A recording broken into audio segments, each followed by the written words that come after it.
Bueno, muchas gracias por asistir. Para este momento de la charla sería bueno haber tomado algún nootrópico, ¿no? Por lo menos cafeína. Pero bueno, vamos a tratar de hacerlo ameno. Hay algunas cosas que ya hemos hablado, ya han hablado, o sea que no voy a insistir. Voy a hacer énfasis en las herramientas a la luz de la neurociencia para apoyar las habilidades cognitivas. Sobre todo voy a hablar de hábitos y un poquitico de complementos alimenticios. Aquí está el índice. Y bueno, como ya bien sabemos, el cerebro y el sistema nervioso es el que controla el cuerpo. Esto lo hace a través de la comunicación sináptica y la liberación de sustancias químicas que son los neurotransmisores, ¿no? Ya hemos hablado de eso. Los circuitos neuronales están formados por cadenas de neuronas y estos son los que van a generar nuestros estados mentales y comportamientos. Es decir que nosotros somos realmente el cerebro, es lo que nos identifica como seres humanos, y nuestra calidad de vida en gran parte va a depender de que estos circuitos estén funcionando correctamente. Y ya entrando en materia, como verán voy a ser sobre todo práctico, les voy a dar ideas para que puedan incorporar en su vida cotidiana. El estrés puede mejorar el nivel cognitivo, pero tiene que ser un estrés en una cantidad y una intensidad adecuada. O sea, no cualquier tipo de estrés mejora la actividad cognitiva. Tiene que ser un estrés que se denomina estrés hormético. El frío es uno de ellos. Este es un personaje que yo admiro mucho, Wim Hof, me imagino que ya lo conocen. Su técnica de respiración es maravillosa, se la recomiendo. Tiene además estudios científicos que se han hecho en Holanda, contrastados, realmente funciona. Como todo, es muy bueno si se hace. El deporte es muy bueno si se hace, ¿no? Entonces, pero bueno, el frío es una forma saludable para aumentar el estrés y mejorar el enfoque o el foco, también se puede traducir. Entonces, si empezamos la mañana, al final de la ducha, con un poco de frío, puede ser 30 segundos, eso ya nos va a dar un estímulo de neurotransmisores que nos van a ayudar a concentrarnos, ¿no? Para estar un poco más alerta. Es una idea. A nivel del cerebro, el hipocampo es uno de los protagónicos con relación a la memoria, especialmente. Tiene que ver con la formación de la memoria a largo plazo, y cuando se daña el hipocampo tenemos dificultad para formar nuevos recuerdos, ¿no? Hechos y eventos. Es decir, esta es la parte del cerebro que más se afecta cuando envejecemos, y es la que tenemos que potenciar. ¿Qué hacemos? ¿Qué es lo que se hace que algo sea memorable? Cuando algo es novedoso, si lo repetimos, si lo asociamos a otra cosa, y si además hay una resonancia emocional, es decir, le damos un significado emocional a aquello que estamos queriendo memorizar, vamos a aumentar la posibilidad de que lo que estamos revisando lo podamos recordar. Entonces son pequeños trucos que podemos hacer cuando estamos estudiando, por ejemplo, utilizar estas ayudas. El concepto de neuroplasticidad lo podemos fomentar de forma deliberada. Hay algunos comportamientos que si realizamos de forma adecuada, vamos a aumentar la plasticidad, ¿vale? ¿Cuál es el objetivo de la neuroplasticidad? Pues adaptarnos a los cambios. Entonces, cuando hacemos una actividad nueva, el cerebro se pone en alerta y toda la maquinaria para cambiar su estructura neuronal se pone en acción. Pero esto, la idea es que lo tenemos que hacer de forma deliberada. Entonces, si hacemos siempre lo mismo, de la misma manera, esta capacidad adaptativa se va perdiendo. Por eso es importante que en la medida que vamos envejeciendo, siempre busquemos cosas nuevas que nos motiven, no hacer las cosas de la misma manera, ¿sí? Eso hace que el cerebro de alguna manera se motive a cambiar y a ser más plástico. Aquí vemos una posición de yoga en la cual estamos en equilibrio, ¿no? Es difícil mantener el equilibrio en un solo pie, y además estamos inclinados hacia adelante. Hay una serie de mecanismos que se activan para mantener el equilibrio. El equilibrio a nivel ancestral es muy importante porque no podíamos estarnos cayendo mientras nos perseguía un león. Evidentemente teníamos que estar en equilibrio, y cuando estamos en estado de inestabilidad se activa una cantidad de neurotransmisores que favorecen la neuroplasticidad. Por eso el yoga es un ejemplo, pero un deporte en el cual hay movimiento, en el cual tenemos que movernos, mantener el equilibrio, también puede funcionar.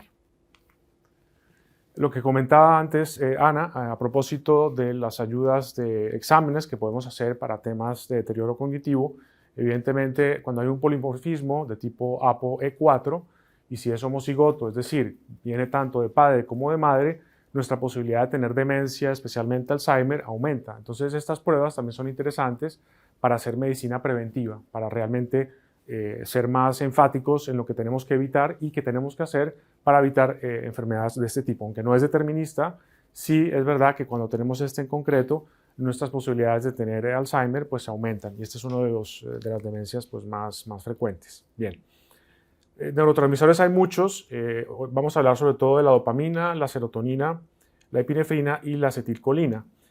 También podríamos hablar de las hormonas, porque también tienen que ver mucho en la modulación de los neurotransmisores, pero claro, sería muy extenso y estos son pues los más protagónicos.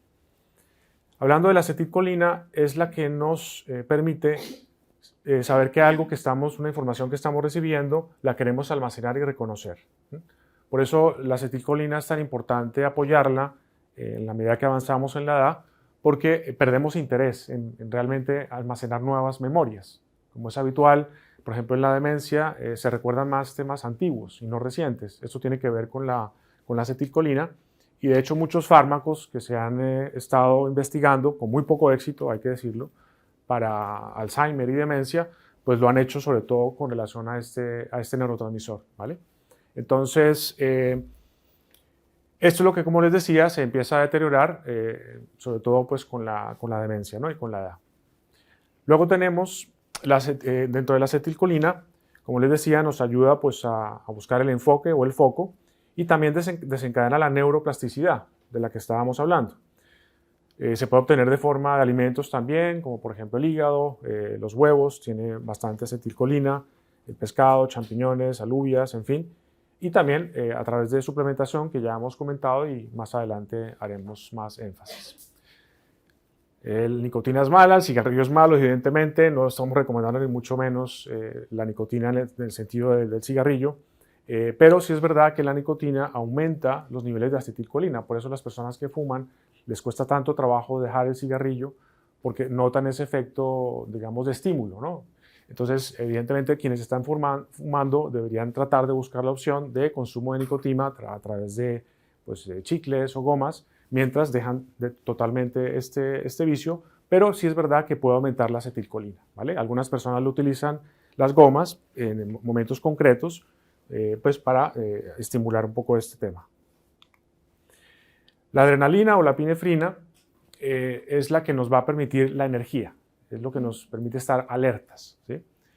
Y este estado de alerta se produce, esta adrenalina, lo produce el locus coeruleus, está localizado aquí en esta zona, y necesitamos energía. Si no tenemos energía, pues no vamos a poder memorizar ni tener foco. Entonces, tenemos que pensar en la adrenalina en estos aspectos. Parte de lo que hace la cafeína es aumentar esa adrenalina y ponernos en alerta.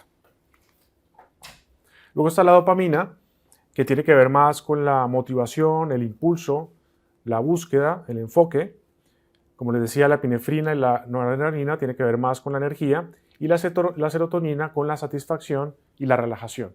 Por último, la acetilcolina con lo que llamamos el enfoque y el aprendizaje. Ok, hay que tener en cuenta que dependiendo del momento del día, estos neurotransmisores van teniendo diferente cantidad. La dopamina, por ejemplo, está más baja en las horas de la tarde. Entonces, si queremos entrar en aprender una actividad nueva o algo que nos demande desde el punto de vista emocional o intelectual de forma importante, es mejor hacerlo en la mañana porque tenemos la dopamina alta, aprovechamos esa circunstancia. Y así pues tratamos de ser más eficientes, sobre todo en temas de aprendizaje. Como ya sabemos, la dopamina se asocia al placer, a la motivación y también a la neuroplasticidad. Y aquí un aspecto con relación a la dopamina, y es que cuando cometemos errores, por ejemplo, aprendiendo alguna nueva deporte, por ejemplo, pero no nos frustramos y sabemos que es parte del proceso, ese cometer error hace que ese malestar que tenemos cuando estamos aprendiendo, hace que el cerebro aumente la neuroplasticidad. Es decir, que es la frustración, tener un poco de frustración cuando estamos aprendiendo algo y manejarla como algo normal, como algo que tenemos que aceptar, hace que el cerebro se adapte. Es como el dicho de que aprendemos por necesidad. Si no hay un poco de malestar en el proceso de aprendizaje, el cerebro pues no se adapta, ¿vale? También es importante con la dopamina buscar una razón para hacer las cosas. sirve si tenemos un sentido del por qué hacemos algo, eso también va a hacer que liberemos más dopamina. Y bueno, básicamente eso, ¿no? La dopamina veremos que es muy importante hoy día con los tablets y con todo ese acceso a la dopamina rápida. Tenemos que trabajarla de una manera más endógena y de esa forma pues facilitamos el aprendizaje. Entonces, como les decía, la dopamina tiene que ver con la motivación, el enfoque. Y bueno, una forma de utilizarla es que evitemos estímulos de dopamina antes y después de algo que queremos aprender. ¿Por qué razón? Porque si no vamos a saturar el sistema y no vamos a tener una dopamina endógena, que es la que realmente nos va a permitir aprender algo. Por ejemplo, si queremos estudiar algo y nos ponemos a ver vídeos que nos hagan reír, etcétera, antes de estudiar estamos liberando dopamina de forma artificial, que nos va a impedir ese aprendizaje o liberación de dopamina endógena. Bien. Otras maneras de aumentar esta dopamina es la exposición a la luz solar durante el día. Si en el día nos exponemos al sol, vamos a aumentar esa dopamina, el ejercicio, la novedad. Lo otro es el establecimiento de objetivos concretos. Es vital este tema. Cuando tenemos un proyecto, es importante que veamos el objetivo final, pero que nos planteemos objetivos pequeños y los vamos realizando día a día. La realización del objetivo pequeño genera dopamina. Incluso si uno tiene una rutina en la mañana, por ejemplo, recién se levantan, tender la cama. Eso ya es un objetivo concreto, se realiza y se libera dopamina. De esa manera entrenamos al cerebro para que él mismo pueda generar la dopamina externa y no levantarnos y tomar el móvil y empezar a ver correos, etc. Ahí ya quitamos un poco ese mecanismo de producción de dopamina más natural. El ciclo de 24 horas de los neurotransmisores, entonces de 0 a 9 horas es la dopamina y la epinefrina están en niveles más altos. En la fase 2 estaría la dopamina y la serotonina estaría ya en la última fase. Ya en el sueño hay una fluctuación de estos neurotransmisores, pero este es más o menos el ciclo de estos neurotransmisores. En cuanto a las hormonas, bueno, la testosterona y los estrógenos también afectan estos neurotransmisores. Por lo tanto, si tenemos un problema de aprendizaje o bueno, de libido, etcétera, pues eso también tiene que ver con las hormonas. Evidentemente, hoy no lo vamos a hablar, pero que sepamos que también tiene que ver mucho en todo este proceso. Por ejemplo, la prolactina tiende a reducir los niveles de dopamina y eleva los niveles de serotonina. Tener en cuenta también en los análisis, cuando vemos a un paciente, pues cómo están esas hormonas para ver si su estado de ánimo, por ejemplo, está afectado en este sentido. La serotonina, muy conocida o asociada con la depresión, cuando se baja la serotonina, pues nos deprimimos, pero hay formas de aumentar la serotonina naturalmente, ¿no? Está el contacto físico, tomarse la mano, abrazarse, la gratitud, el sentimiento de gratitud, ya sea de uno hacia otro o ver que alguien tiene gratitud hacia otra persona, genera aumentos de serotonina y esa sensación de bienestar. Ya hemos hablado de algunos suplementos, como por ejemplo el triptófano puede aumentar la serotonina, en fin. El hipérico también, habría muchos más, la hierba de San Juan. Bien, el ejercicio. Quizás si se llevan de mi charla, por lo menos lo más importante que van a oír hoy es que el ejercicio es el mayor potenciador de la salud cerebral y cognitiva. No existe ningún suplemento ni fármaco que supere los beneficios del ejercicio para mejorar la salud cerebral. Entonces, tiene muchos efectos a nivel de cognición, de funciones ejecutivas, o sea, la capacidad de ejecutar el ejercicio, movimientos, la velocidad de procesamiento cerebral, la memoria a corto plazo y memoria a largo plazo, todo eso hace el ejercicio. También mejora los parámetros metabólicos y en parte por eso sus beneficios cognitivos, reduce la inflamación. Sabemos que muchas patologías tienen que ver con eso, con la neuroinflamación. También promueve factores de crecimiento neurotrópicos. Es decir, ya tenemos a la mano una capacidad endógena gratuita para generar sustancias que aumentan el crecimiento de neuronas, además en el hipocampo. Entonces, pues es cuestión de ponerse en ello, empezar poco a poco, comenzar con cambios pequeños. El impacto que tiene el ejercicio de alguien que no hace nada de ejercicio y empieza a hacer ejercicio moderado, incluso caminar al día 20 minutos, el impacto que eso tiene en su calidad de vida es muy grande. mucho más que cualquier otra acción que se pueda tener. Aquí lo tengo anotado.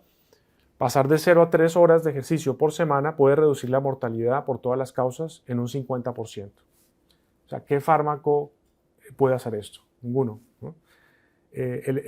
Por ejemplo, el enfoque recomendado para principiantes es aproximadamente 90 minutos de ejercicio cardiovascular de baja intensidad por semana. ¿Cómo es esto? Por ejemplo, si estamos caminando a un paso más ligero y podemos hablar, pero con cierta dificultad, pero podemos hablar. Ahí ya estamos teniendo un estímulo cardiovascular adecuado, seguro también, y bueno, pues esa es una manera de empezar, ¿no? Y la idea es ir aumentando este estímulo, primero en cantidad de ejercicio y luego en intensidad, ¿no? Es como se debe hacer. Obviamente, si hay una enfermedad de base, pues habrá que consultar con su médico deportólogo o alguien que los acompañe pues, en este proceso, ¿no? Pero caminar es para todos prácticamente, no tiene ningún inconveniente. Bien. Esto ya lo hemos comentado. El factor neurotrófico derivado del cerebro, este es el que se libera cuando hacemos ejercicio, y además también se libera dopamina. Entonces, bueno, hay que ponerse en ello, sabiendo por qué lo estamos haciendo. Y lo mismo, ponerse metas pequeñas incluso. Por ejemplo, empezar por 10 minutos después de comer. Eso puede ser una buena meta para empezar a moverse, que es básicamente eso, moverse es hacer ejercicio. Bien, cuando hacemos ejercicio lo que también sucede es que hay como una especie de baño de burbujas de neurotransmisores. Estos van a promover el crecimiento, especialmente del hipocampo. ¿Se acuerdan que les comentaba el hipocampo? Se va a hacer más grande y más esponjoso, ¿no? Es como hacer como un baño de sustancias cuando hacemos un ejercicio, sobre todo si nos demanda un poquito de esfuerzo.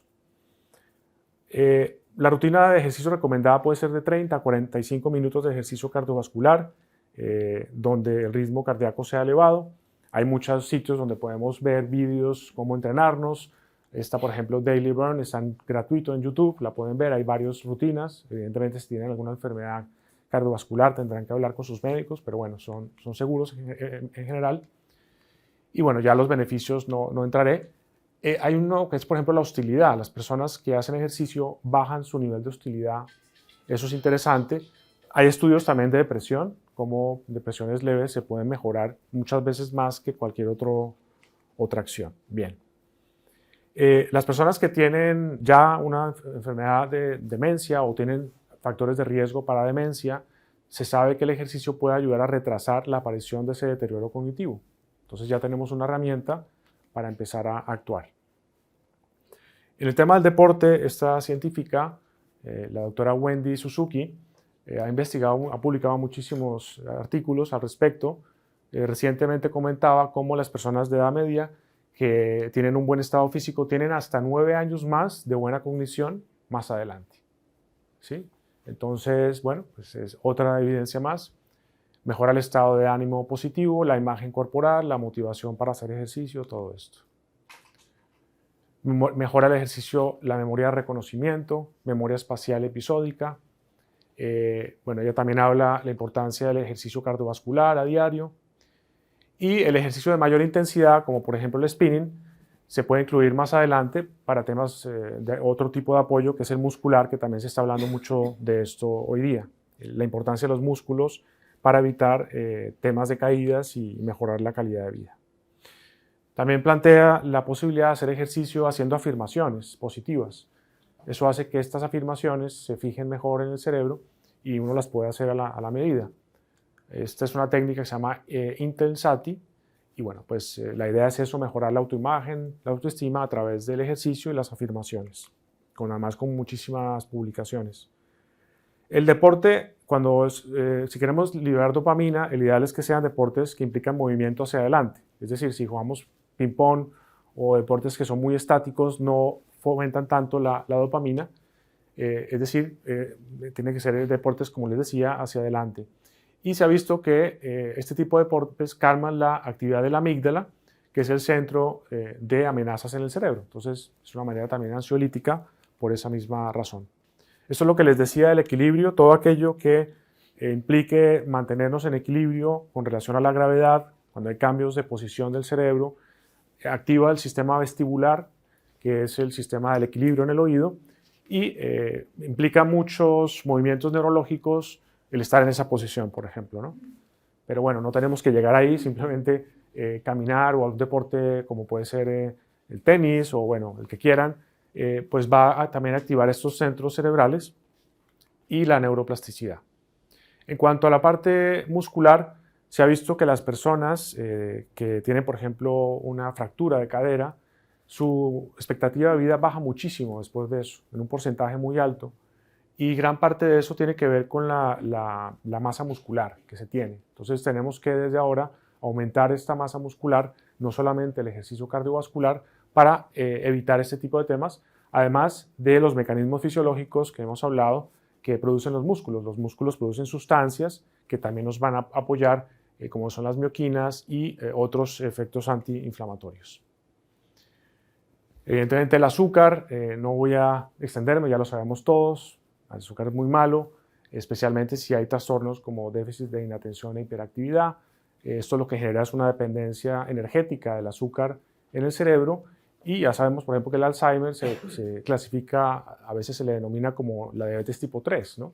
Hay un problema con el metabolismo del azúcar y la idea es buscar otras fuentes de carbohidratos de absorción más lenta o a través de las cetonas, como nos ha comentado muy bien Enrique. Alimentación y concentración, pues ya hablamos un poco de eso. El ayuno intermitente es excelente, también hay muchas publicaciones al respecto, es decir, dejar momentos del día, idealmente 16 horas, pero pueden ser 12 horas también. Eso hace que tengamos más flexibilidad metabólica y el cerebro también tenga otros recursos de fuentes de energía. El ayuno es un poco de estrés, ¿no? Dejar de comer estresa al sistema y eso secreta un poco de norepinefrina, nos pone en alerta. A nivel evolutivo, si no había alimentación, teníamos que estar muy concentrados para buscar alimento. Es un poco lo que sucede en ese momento y lo podemos utilizar para el aprendizaje. Quizás no tanto los ayunos de un día o dos para temas de concentración, no tienen tanta evidencia, pero el intermitente sí. Bueno, dentro de la alimentación, los aminoácidos, ya hemos hablado de la L-tirosina, recordemos se convierte en dopamina, lo podemos utilizar puntualmente, por ejemplo, si hay un examen o algo que queremos aprender, una dosis de 500 miligramos a 1000 puede ser suficiente, se puede utilizar de forma puntual o obtenerla a través de los alimentos, las nueces, la carne la tiene también, y ver, ojo con las interacciones, ¿no? Ahí sí, con estos suplementos tenemos que ver que realmente no haya contraindicaciones, aunque suelen ser muy seguros, pero sí tenemos que consultarlo. Bueno, esta mujer, Jessie Inchauspe, está muy de moda ahora, sacó un libro a propósito del azúcar, ella da como herramientas para tratar de bajar el consumo de azúcar de una forma sencilla y básicamente lo que propone es que comamos en orden, es decir, empecemos por la ensalada, luego la proteína de las grasas y por último los carbohidratos, es decir, el arroz o lo que sea, ¿no? Evidentemente evitar el azúcar refinado y cualquier otro tipo de azúcar, pero si lo vamos a consumir, si lo hacemos de esa manera, la fibra de las verduras va de alguna manera a impedir que este azúcar se absorba de forma rápida. Otro truco que enseña es el vinagre. El vinagre no debe ser vinagre balsámico, sino vinagre de manzana o algún otro. Una cucharada en un vaso de agua antes de comer, este vinagre va a impedir la absorción rápida de estos carbohidratos hasta un 30%. Luego ese es otro truco que podemos utilizar para evitar esos picos de insulina que son los que nos afectan tanto desde el punto de vista metabólico. El desayuno es muy importante. Lo que pasa en el desayuno va a condicionar nuestra capacidad cognitiva de cierta manera.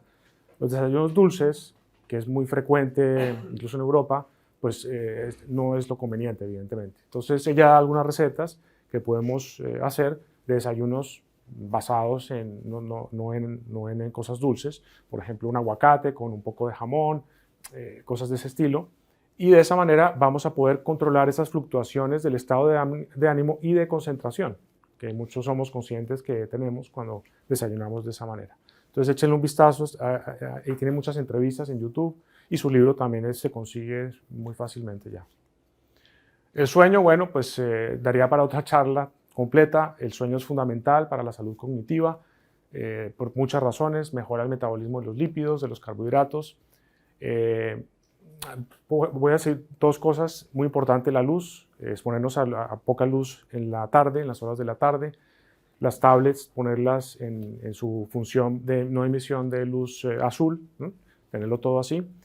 Y tener horarios fijos, tratar de levantarse a la misma hora, acostarse a la misma hora, comer a las mismas horas. Eso le ayuda muchísimo al cerebro para tener sus ritmos adecuados. En el sueño, bueno, es crucial para la atención, el aprendizaje, la formación de la memoria. Si no dormimos bien, esto no sucede de forma correcta. La meditación, también aquí podríamos hablar muchísimo sobre esto. Les quería dar pues, un ejemplo de meditación para mejorar la concentración. La idea es buscar un lugar tranquilo, cerrar los ojos y concentrarse en la respiración, básicamente. Observar cómo el aire entra y sale. Y luego dirigir la atención a una parte que está entre el entrecejo, más o menos a 1 pulgada detrás del entrecejo. Básicamente es eso. Y respirar lentamente poniendo la atención en esta zona. De forma espontánea, nosotros van a llegar pensamientos. Entonces, llega un pensamiento, no nos estresamos, simplemente lo observamos y volvemos a poner la atención acá y en la respiración. Esto se hace por unos 12 minutos y se ha visto que mejora la capacidad de concentración y de memoria. Entonces, por ejemplo, si vamos a estudiar, sería interesante hacer esto antes para mejorar la parte. Hay muchos más, pero esto es por darles algo concreto. Entonces, si la atención se desvía, entonces volvemos otra vez al punto que hemos comentado. ¿Esto qué hace? Es como una especie de aeróbico, porque la idea es, en el mundo habitual, la concentración es fijar la atención en un solo punto. Aquí lo estamos haciendo a nivel interior. De esta manera, pues es como una especie de ejercicio para entrenarnos a concentrarnos en la vida cotidiana. Bien, como les decía, 13 minutos se puede realizar. Luego está, desde la meditación, bueno, pues hay muchas prácticas, no me voy a detener aquí. Insisto en el tema del frío. Se ha visto que la exposición al frío, incluso solo 30 segundos, la ducha fría al final de la mañana, de la ducha, aumenta la dopamina y la epinefrina durante tiempos largos, incluso horas, algo tan sencillo, ¿no? Entonces hay que empezar primero despacio, evidentemente quien está acostumbrado al frío debe hacerlo primero en las piernas y luego lo va haciendo progresivo hasta que ya logre 30 segundos o más tiempo. Evidentemente se puede hacer con la ducha o con una tina fría.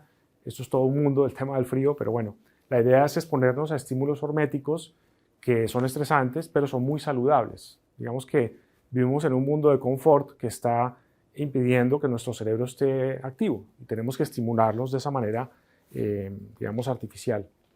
Luego están la importancia de los ciclos ultradianos, se llaman. Son ciclos en los cuales la concentración está más alta. Entonces, normalmente van por ciclos de 90 minutos y luego ya cae y luego se recarga después de 20 minutos. Entonces, si tenemos en cuenta esto y vamos a aprender algo, deberíamos hacer ese ciclo. En estos 20 minutos descansamos, hacemos otra cosa y luego retomamos. Lo que estamos haciendo hoy es lo contrario a esto.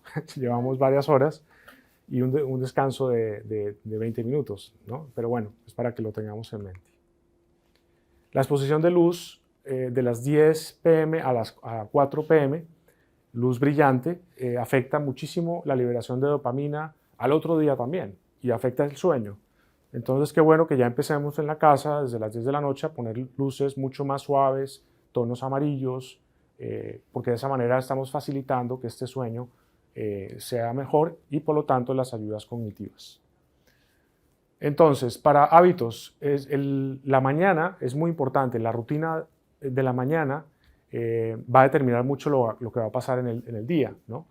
Entonces, si nos levantamos y ya empezamos a ver el móvil, correos, ya hemos alterado mucho ese ciclo del día. Lo ideal sería que nos levantáramos, hiciéramos un movimiento suave, nos expusiéramos a la luz del natural, ¿no? del sol un poco, y luego ya empezamos la rutina, que puede ser tomar el café, idealmente no hacerlo al recién levantarse, sino esperar 90 minutos. Parece ser que si esperamos 90 minutos, la caída de la atención después de la comida no sucede, digamos, tan fácilmente. O sea que se mejora si postergamos un poco el café, pero no tomarlo después del mediodía, porque su vida media es bastante larga, incluso hasta 12 horas se ha visto, y el café definitivamente afecta la calidad del sueño. Mucha gente me dice, no, es que a mí no me afecta. Tú crees que no te afecta, pero si hacemos un electroencefalograma, vemos que realmente sí afecta sobre todo la profundidad del sueño. Bueno, el tema de las metas. Poner un objetivo claro, ojalá objetivos cortos, y cumplirlos de forma progresiva va a hacer que eduquemos a nuestro sistema dopaminérgico y así vamos a llegar más fácil a esas metas a largo plazo. Bien. Lo que les decía, si vamos a meternos en un proyecto o vamos a aprender algo nuevo, escojamos el momento del día en que tenemos más dopamina, la mañana, ¿no? Y no en la tarde, porque nos va a costar más porque tenemos menos disposición de dopamina. Bueno, ejercicios, ya esto lo hemos comentado. Básicamente, la idea es que haya un estado de desafío, ¿no? Por ejemplo, tener esta posición, difícil, ¿no? Ya entiende uno por qué el yoga tiene tantos beneficios, ¿no? Estimula la neuroplasticidad. La interacción social, ya lo comentaba muy bien Enrique, es importante.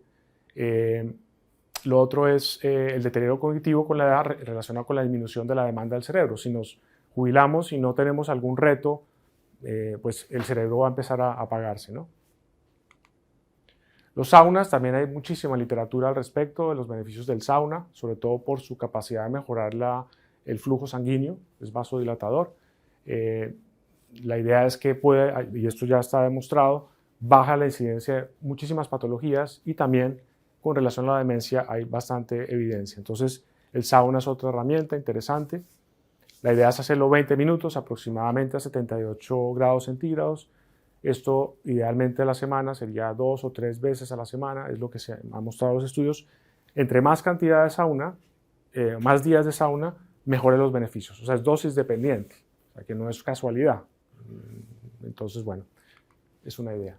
El L-triptófano es uno de los que podemos comentar, ya lo hemos hablado. Nos puede aumentar la serotonina, lo tenemos evidentemente en forma de suplemento y también en alimentos, ¿no? Ahí lo tienen algunos ejemplos. La Eupersia serrata, quería comentarlas porque nos puede ayudar a inhibir la acetilcolinesterasa, con lo que aumentan los niveles de acetilcolina. Esta es una planta que tiene esos beneficios. Ya estamos hablando un poco de suplementos para complementar lo que ya nos habló Enrique. La cafeína. Entonces, recomendación de 100 a 200 miligramos de cafeína antes de las tareas que requieren un foco o concentración. Y la importancia de evitar la cafeína al menos 8 horas antes de dormir. Yo diría 12 horas, por lo que les comentaba. Bueno, un paréntesis aquí rápido de la complejo B metilado, muy importante para muchos temas. Recordemos lo que nos comentaban de la homocisteína. Esta homocisteína que se aumenta cuando hay problemas cardiovasculares, se ha visto que está relacionado a la homocisteína, es una de las causas de alteraciones cardiovasculares.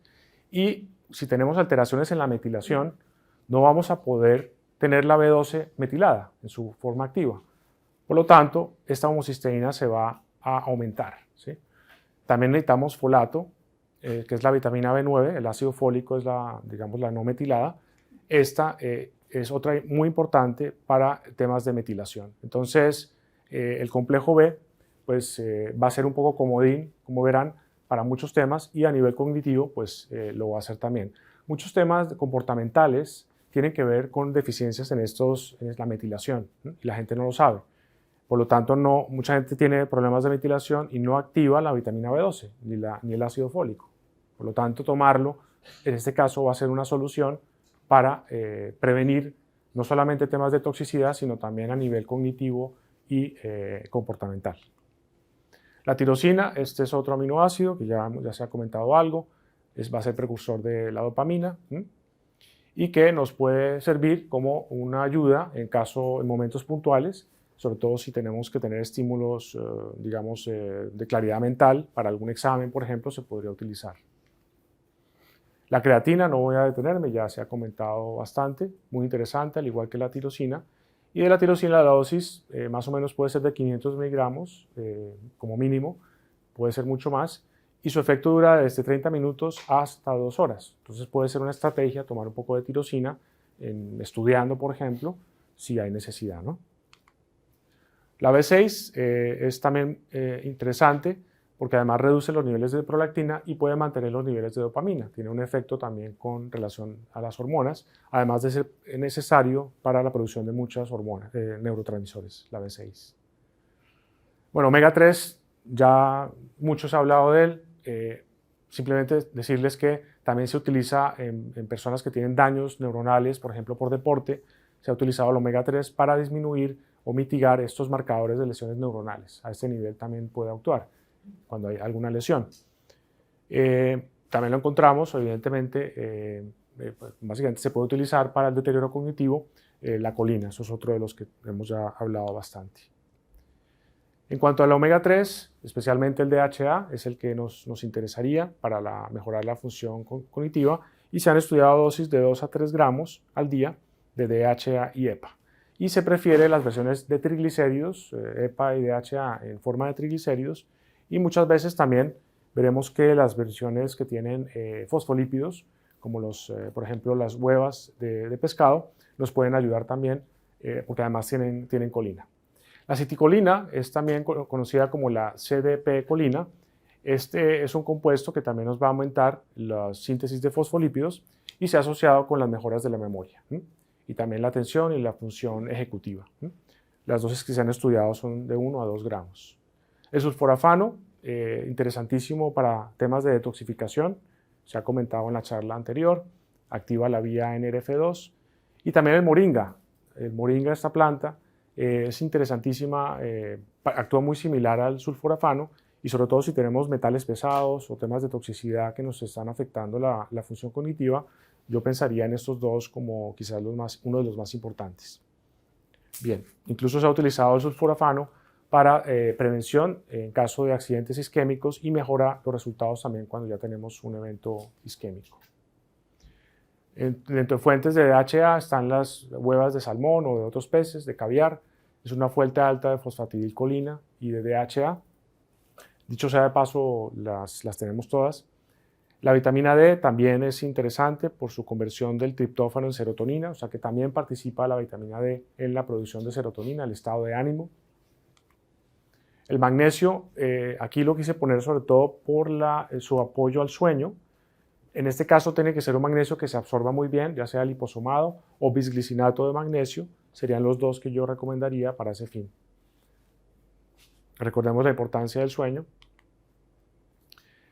Están los 2 gramos por día de EPA de suplementación, ha mostrado efectos positivos también en el estado de ánimo, incluso como complemento a los antidepresivos. También su acción es a través de bajar la inflamación y también la influencia de las endotoxinas que se liberan en el intestino de bacterias, también tiene que ver con los problemas de tipo cognitivo, depresión y todo esto. Bien, aquí no voy a extenderme. El tema del sonido, que también daría para mucho, simplemente dejarles algo práctico, la frecuencia de 40 Hz binaural aplicada durante unos minutos o durante algún estudio, alguna actividad, esto activa sobre todo una zona también del hipotálamo y del tálamo, y lo que se ha visto es que mejora la atención y la concentración. Entonces hay hoy día apps que se consiguen gratuitas para móvil, en las cuales podemos poner este tipo de frecuencias como apoyo adicional para el tema cognitivo. Hay otros trucos, por ejemplo, enfatizar las recompensas intrínsecas. Hay un estudio que se hizo en Stanford donde personas que hacían actividades espontáneas, como por ejemplo pintar, se les daba un premio después de pintar. Y se dieron cuenta que a las personas que se les dio el premio dejaron de perder el interés espontáneo por pintar, curiosamente, con relación a las que no se les dio el premio. O sea que podemos sabotear alguna actividad que tenemos placer en sí misma si la premiamos. Esto también es bueno tenerlo en cuenta en la educación de los niños. A veces ellos hacen cosas espontáneamente muy bien, las premiamos y estamos estropeándose esa liberación de dopamina, y el niño ya va a preferir a nivel inconsciente el premio que la actividad en sí misma. No sé si me explico. Esto parece contraintuitivo, pero realmente es algo que interesa si queremos tener una no dependencia de dopamina exógena, que está hoy día a la orden del día por los móviles y por toda esta influencia de información. Bien. Cultivar una mentalidad de crecimiento donde el enfoque está en la meta. O sea, aquí lo que quería decirles es que tenemos que, cuando hagamos algún ejercicio, por ejemplo, o alguna actividad, tratemos de disfrutar el momento en sí mismo, incluso el esfuerzo, ¿sí? No centrarse tanto en la meta, sino, oye, esto me viene bien, este sufrimiento que tengo durante el deporte ya en sí mismo es bueno, y no tanto quiero bajar de peso, sí, cosas a largo plazo, se ha visto que es mucho más efectivo hacerlo de esa manera.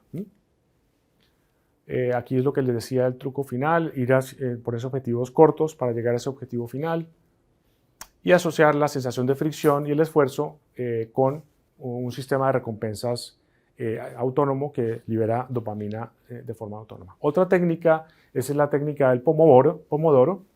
Esta lo que hace es que tengamos ciclos más cortos de concentración. Hablan de 25 minutos, luego un descanso de 5 minutos, luego 25 y así, hasta hacer 4 ciclos. De esa manera se ha visto que se potencia la capacidad de concentración para que lo tengamos en cuenta, por ejemplo, si estamos estudiando o haciendo una tarea que demanda mucho a nivel intelectual. Esta es la técnica, es básicamente lo que les he dicho. Luego más adelante los descansos se hacen un poco más largos, ¿no? De 15 minutos a 30, en la medida en que se va haciendo más estos ciclos de Pomodoro y se repite el proceso. Algunos prefieren, en vez de hacer ciclos de 25 minutos, de 45 minutos, ¿no? Eso ya depende de cada uno. O sea, el mensaje es, tenemos que hacer pausas y estas pausas también están condicionadas por unos ciclos que están ya establecidos. Cometer errores es crucial para desencadenar la neuroplasticidad y el aprendizaje. Si aquí vemos a alguien que está disparando y no ha podido, esa frustración de dar en la diana es lo que va a activar ese mecanismo de plasticidad y tenemos que saber que es parte del proceso y ponernos metas también realistas, ¿no? Metas pequeñas, de tal manera que no frustremos tanto el proceso. Esto deberíamos tenerlo en cuenta para los niños también en la educación, este esquema de manejo de la dopamina. Bien, esto ya lo hemos comentado. Bien, si estamos ya en un momento de mucha concentración y queremos hacer lo contrario, relajarnos, una forma simple es inhalar y exhalar 2 veces y ampliar el campo de la mirada, una mirada como más bien perdida. Esto puede ayudar si estamos en estado de demasiada alerta, ¿no? Esto ya lo hablamos, el sistema vestibular, el del equilibrio, su importancia a nivel del aprendizaje, la neuroplasticidad. Por eso el baile, se ha hablado de sus beneficios, ¿no? El baile tiene que ver con equilibrio, tiene que ver con coordinación, tiene que ver con contacto con la otra persona, sonido. O sea, el baile es otra herramienta fantástica para temas cognitivos, ¿no?